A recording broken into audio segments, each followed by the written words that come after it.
नमस्कार। आप सभी को जैसे कि जानकारी है कि दिवाली आ रही है और आप सभी दिवाली की रेमेडीज देख रहे होंगे, सोशल मीडिया पे भर भर के आ रही है।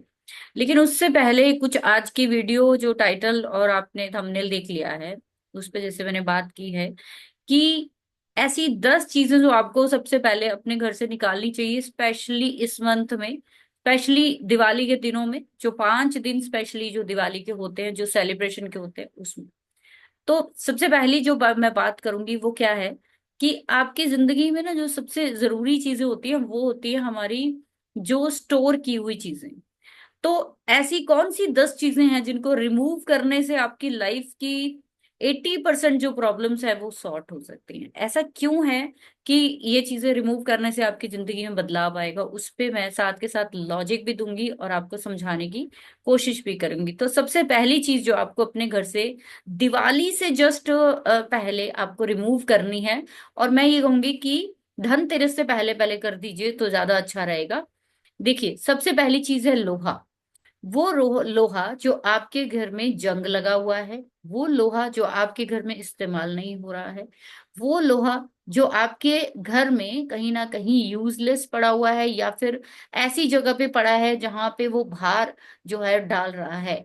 अगर वो लोहा या वो आयरन की चीजें या भारी चीजें जो कि लोहे की होती है, जैसे अलमारी होगी वेस्ट पड़ी है, कोई टूल्स पड़े हैं, कोई भी आपके घर में औजार पड़े हैं, या किसी भी तरह का कुछ स्टोर का ऐसा सामान पड़ा है जो आप यूज नहीं कर रहे हैं और आपको लगता है कि अभी आने वाले समय में मेरे को यूज करना भी नहीं है, तो आप लोग उसको रिमूव करिए। सबसे पहले रस्टेड जितना भी आयरन है अपने घर से निकालिए। और मैं ये कहूंगी कि चाहे रस्टेड नहीं भी है तब भी आप ढूंढ ढूंढ कर कुछ ना कुछ लोहे का सामान जो है वो जरूर निकालिए अपने घर से। इसके निकलने से आपके शनि जो है वो आपके जो है हल्के होंगे आपके चार्ट से, आपकी जिंदगी से। शनि तमस प्लैनेट को रिप्रेजेंट करता है, आपकी जिंदगी में स्टिफनेस लाता है, आपकी जिंदगी में बहुत सारी चीजों को रोक देता है। लोहे के बाद नेक्स्ट वो जो चीजें हैं वो है कपड़े। आप देखते हो कि हमारी अलमारियां, हमारे बेड, हमारे बहुत सारे जो काउंटर्स हैं, बहुत सारी ऐसी जगह है जहाँ पे कपड़ा ही कपड़ा। और मैंने देखा है कि मतलब मिडिल क्लास फैमिलीज में तो है ही है, लेकिन हाई क्लास फैमिली जो है, जिनको वो जो अपने आप को बहुत पहुंचे हुए समझते हैं या फिर है भगवान की दया से वो अपनी एक अच्छी क्लास रखते हैं, हम सभी लोगों को ना कपड़े स्टोर करने की बहुत आदत होती है। हम लोगों को कपड़ा पहनना तो एक ही होता है, लेकिन हमें खरीदने जो है वो 10 होते हैं।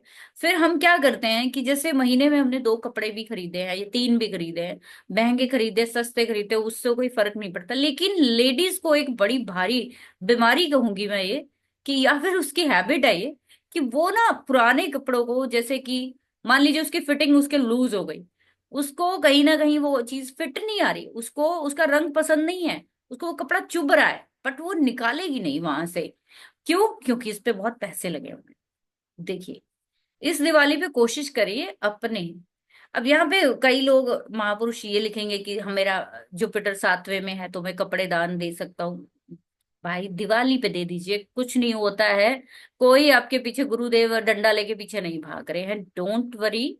आप दिवाली पे प्लीज अपने अनयूज्ड कपड़े निकाल दीजिए जो आपने सालों से स्टोर कर रखे हैं। मैं आपको बताऊं कि जो हम कपड़े पहनते हैं ना, उसमें हमारा डीएनए जो है वो लग जाता है। किसी पे हमारा बाल, किसी पे स्किन की छोटी छोटी हमारे स्किन से स्किन उतरती है, जो डेड स्किन होती है वो हमारे कपड़ों में लग जाती है।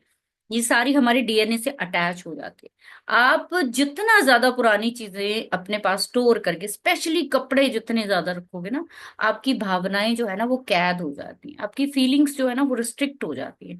आप चाह के भी ना चीजों को एंजॉय नहीं कर पाते हो।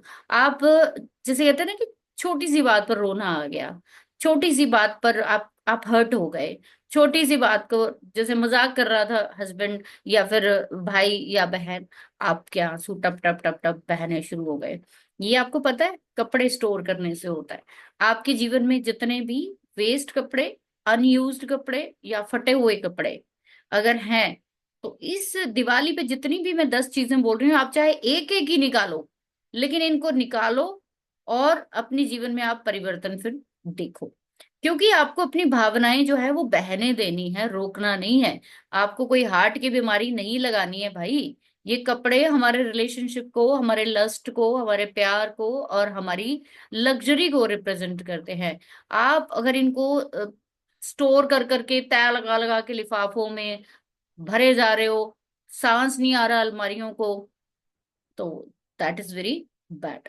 अब दूसरी चीज, अगर आपके जीवन में बहुत सारी आपको घड़ियां, पर्स खरीदने की आदत है या आपको शौक है, तो मैं ये कहूंगी इस दिवाली पर आप उनमें से दो चार पीसेस निकालिए, या अगर आपके पास चार पीस है तो एक आधा निकाल दीजिए। घड़ियां और पर्स जिनकी चेन्स खराब हैं, जिनकी जो वो क्या होती है, हैंग करने वाली जो हमारी होती है, चेन होती है वो, और उसके अंदर जिप जो होती है वो खराब हो गई, हम फिर भी संभाल के रख लेते हैं। किसी में हम पर्चियां भी रख लेते हैं, किसी में हम 2-2 रुपए 4-4 रुपए डाल के भी रख लेते हैं, किसी में हम चांदी सोना डाल के रख लेते हैं। नहीं, ऐसा मत करिए। आपकी अगर कोई पर्स खराब है तो उसको आज के आज रिमूव करिए। ये वीडियो आप लोगों के लिए इसलिए बना रही हूँ क्योंकि रेमेडीज तो कर ही लोगे आप, मैं दे दूंगी आपको, लेकिन उसके साथ साथ आपको सबसे पहले क्या करनी है, क्लींजिंग करनी है। अब सबसे इंपॉर्टेंट चीज क्या होती है कि घड़ियां जब खराब होती हैं तो उस घड़ी को सैटर्न रूल करता है, घड़ी को आपका बुध रूल करता है। जब ये चीजें आपके घर में रुक जाती हैं तो आपके जीवन का क्या होता है, साइकिल रुकना शुरू हो जाता है, आपकी सोच रुकनी शुरू हो जाती है, आपकी अपॉर्चुनिटीज रुकनी शुरू हो जाती है, आप स्ट्रक फील करते हो। नेगेटिविटी जिस भी एरिया में आपने ये रखा हुआ है, जिस भी एरिया में अपनी अलमारी में, आप देख लो वहां पे सिर्फ घड़ियां नहीं है, वहां पे और भी कबाड़ धीरे धीरे धीरे धीरे जमा होना शुरू हो जाएगा। ये होती है वाइब्रेशन किसी खराब चीज की। जब आपके घर में एक चीज खराब होती है तो उसके साथ देखना दूसरी खराब चीज भी आप वहीं रख देते हो, फिर तीसरी चीज भी खराब वहीं पर रख देते हो, फिर आप कहते हो ये ना इधर कबाड़ है, ये खराब चीजें हैं, ये बाद में निकालेंगे, इसको साइड में रख दो। ये हमारी प्रॉब्लम होती है, लेकिन रखना नहीं है, आपको रिमूव कर दीजिए। ठीक करा के अगर आपके पास, तो आप वैसे ही एक घड़ी इस बारी किसी गरीब को, किसी को कुछ भी ठीक करा के दीजिए, खराब मत दीजिए प्लीज। उसको ठीक करा के सेल डाल के फिर वो उसके 10 दिन चले, 20 दिन चले, वो that's not a point. Point ये है कि आपको देना चाहिए इस समय। और इसके साथ साथ अगर आपके घर में इलेक्ट्रॉनिक सामान वेस्ट पड़ा है जो आप चलाते नहीं हो, टीवी हो गया, फ्रिज, वॉशिंग मशीन, या फिर कोई भी मिक्सी हो गई, कोई ग्राइंडर हो गया, कुछ भी चीजें जो कि गरारी के साथ चलते हैं, गरारी जिसमें कि वो लगा होता है इसके अंदर, क्या बोलते हैं उसको, मेरे को ध्यान नहीं आ रहा नाम। उसके नीचे एक ना गोल घूमने वाला कुछ लगा होता है, प्लीज बताना कमेंट में मेरे को क्या होता है, जिसके ऊपर ये चीजें घूमते, गरारी बोलते हैं उसको, वैसे मैं अपनी भाषा में एक और भी को ध्यान नहीं आ रहा, चलिए छोड़िए। तो वो चीजें जब आप रखते हो, अगर आपकी खराब है तो उसको ठीक करा के उसको या तो यूज करिए, उसको पेंट वेंट करा के उसको दे दीजिए। आपको लगेगा मैम आज हमारा सारा चीजें घर की निकलवा देगी, नहीं ऐसा नहीं है, मैं ये नहीं कह रही हूँ कि आप सब कुछ निकाल दो, लेकिन थोड़ी सी नजर मारिए, तरह तसल्ली से एक दिन ना अपने घर को जरा गौर से देखिए, उसका एक एक कोना गौर से देखिए, किसके किस कोने में कितनी चीजें खराब पड़ी हैं, और वो कोना आपके वास्तु में कौन सी चीज को रिप्रेजेंट करता है। आप देखो आपके जीवन में वो चीजें कम होंगी, आपकी वो चीजें उस कोने में खराब ही चीजें जाती जा रही हैं। अगर आपने एक घड़ी रखी, अब उसके बाद टीवी भी खराब पहुंच जाएगा, मिक्सी भी खराब पहुंच जाएगी, और आपने उस एरिया के देवता को कहीं ना कहीं क्या कर दिया है, खराब कर दिया है, उस एनर्जी को ब्लॉक कर दिया है। फिर आप कहते हो कि पैसा नहीं आता। चौथी चीज बहुत इंपॉर्टेंट बता रही हूँ, वो है चांदी और सोना।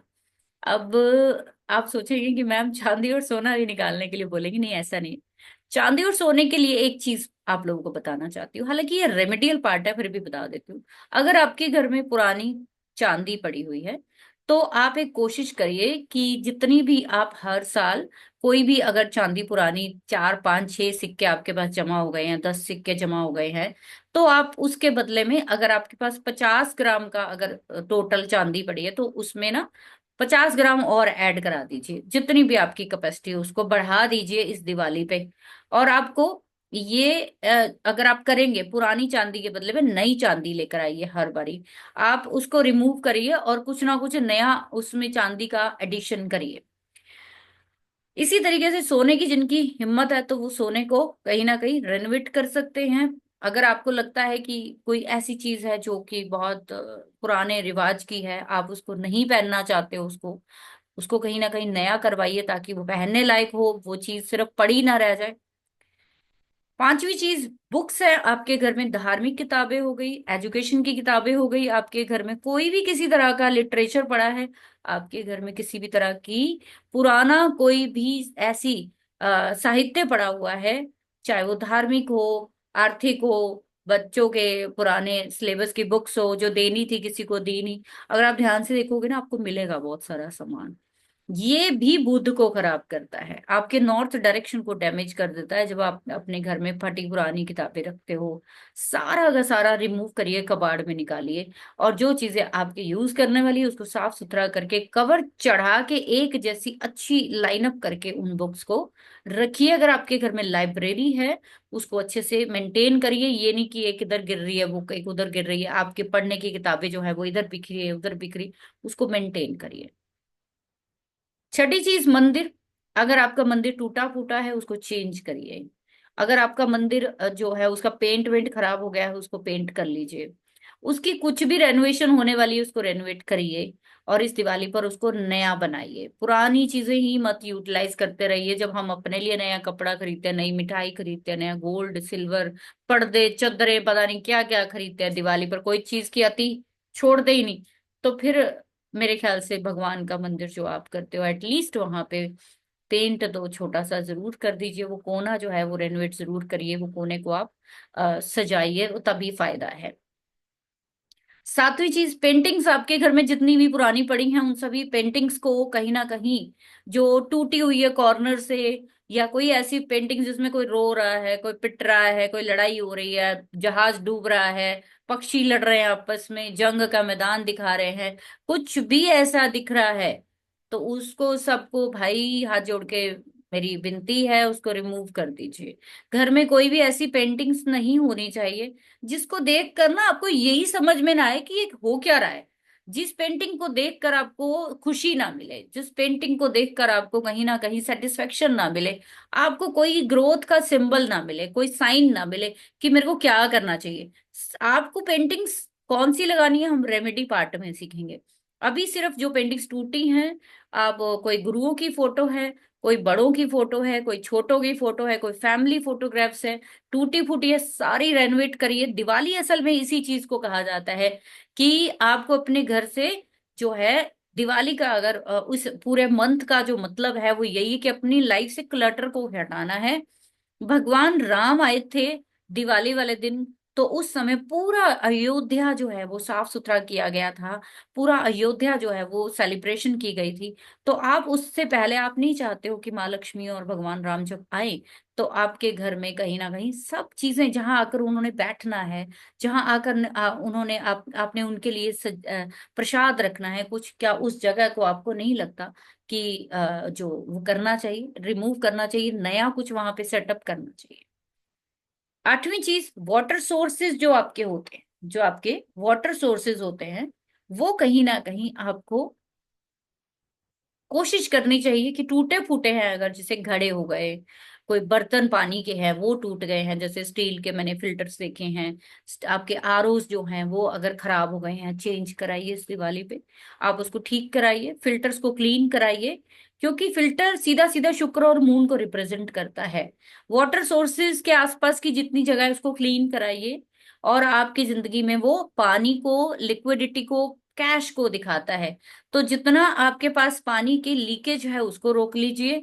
अगर कहीं पे पानी इकट्ठा होता है उसको निकालने का रास्ता बनाइए। ना तो पानी खड़ा होना अच्छा है कहीं पे, ना पानी कहीं पे, ज्यादातर टैप का लीक होना भी अच्छा नहीं है।